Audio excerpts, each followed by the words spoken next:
Hello students, welcome back in your online classes for English language learning. So after discussing your letter writings, your formal, informal letters, notice writing, today we are going to start email writings. All of you have heard about emails, I believe. I believe you most of you are having like Gmail accounts, Yahoo accounts, um, whatever the accounts you are like using nowadays. But most of you have got Gmail account. As to enter in our Google Classrooms also, most of you have started your email accounts. Yes, so you all are aware that what is email. So first of all, email is a method of composing, sending, storing or receiving messages over an electronic communication system. Remember students, this is not a written the physical material which can be in your hands. This is an electronic communication system. It means you can send your messages, you can store data, you can compose something, but through the electronic media only. So the very same way the letters were divided into two parts like formal, informal, emails are also like formal emails and informal emails. So when you discuss about formal emails, a formal email is written for business communication or professional use by the government sectors also. The email written for any government department, school authority, company or any officers are the formal emails. Use the polite and formal words. The reason for writing mail, clarity, proper greeting and closing are some of the rules of the formal emails. As you have written the formal letters, as you have followed some instructions, some format, so the very same way in formal emails also you are supposed to follow some instructions. And when we talk about informal emails, an informal email can be written to your friends, family members, relatives. You can use polite and friendly casual words along with proper greetings and closings are some of the rules are also there for informal emails also, but those are not necessary in the same way in the formal email. In the formal email format, you are supposed to follow those instructions particularly. So when we talk about the points to be noted while writing an email, you are supposed to read the question very carefully what they have asked. Draw proper layout. You can the very same way you can draw the layout for your notice writing, you can draw a layout for an email also. Write carefully salutations, the sender's address, the recipient's address, subject. Remember, these are very important parts. What are those? Salutations, sender's address, recipient's address and the subject. These are very important parts. Use grammatically correct sentence. It's better not to write 10 sentences. It's better to write only 5 sentences, but that has to be correct grammatically. That you must keep in your mind. Now use proper punctuation marks to avoid any confusion. All of you have seen many stories on punctuations. If a punctuation can be at wrong place, then your whole message goes waste. So always use proper punctuation marks so that there will be no confusion in your message.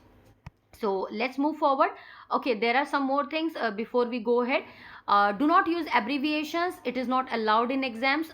Like for example, abbreviations in contradictions you cannot use. For example, we nowadays we all are using WhatsApp chats and all. We are supposed to write M instead of am. Even sometimes I do the same mistake. Nowadays we are not writing please, please. We are following plz. So you are not supposed to write these short forms, these abbreviations.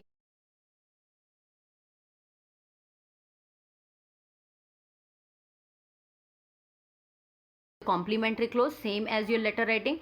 Write sender's name at the bottom.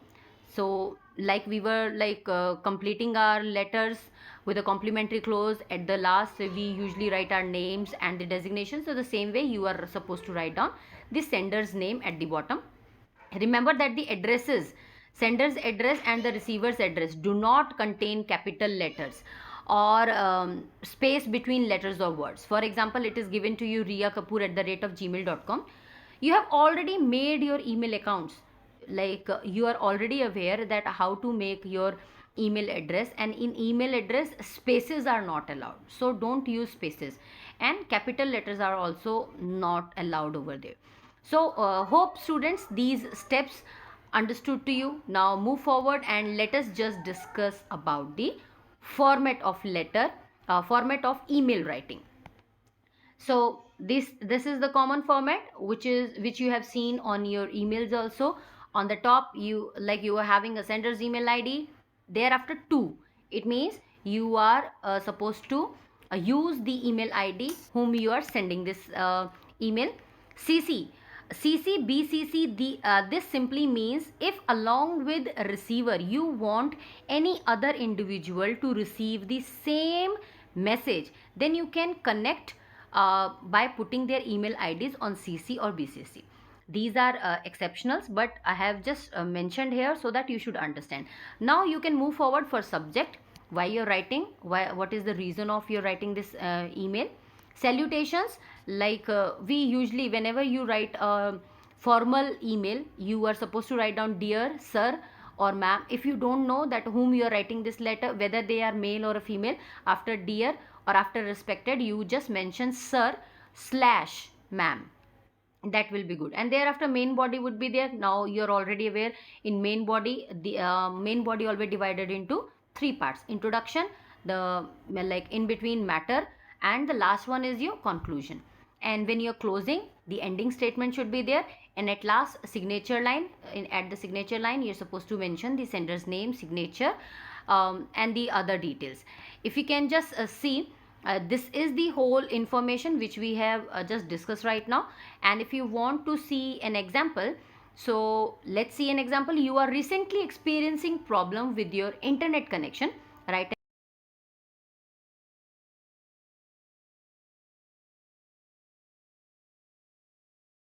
Your internet connection, write an email to the company which provides the connection. So hope the question is already clear in your mind. So let's start. For example, my name is Paki. I'm writing this. So my ID should be at the top. To whom I'm writing this? If I'm writing this to Airtel, 121@airtel.com. Obviously I'm writing this only to Airtel. I don't want this email to go to anyone else. So in the column of CC, BCC, no, nothing will come. Now subject, obviously complaint about internet connectivity. Now dear, see, they have written sir and ma'am because they are not aware that who will be on that designation, whether she is a female, whether he is a male. So we have followed by the dear sir or ma'am. So just take as an example, it is with great sorrow that I write to you today regarding my internet service. While your service has never had problems before, recently I have experienced severe interruptions to my internet as well as slow speeds. I had previously put in a request for resolving the problem with the customer care, but to no effect.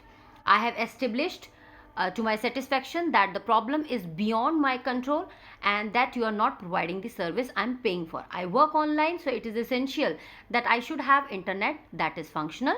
If you cannot guarantee service, I will have to move to another provider. And the last, the closing statement, it would be highly appreciated if you respond to my complaint as soon as possible. And thereafter, the sender's detail, expecting a prompt resolution. Sincerely, Rakhi or Paki Rakul. So this is the way you end up this email. So hope writing an email is now no more difficult.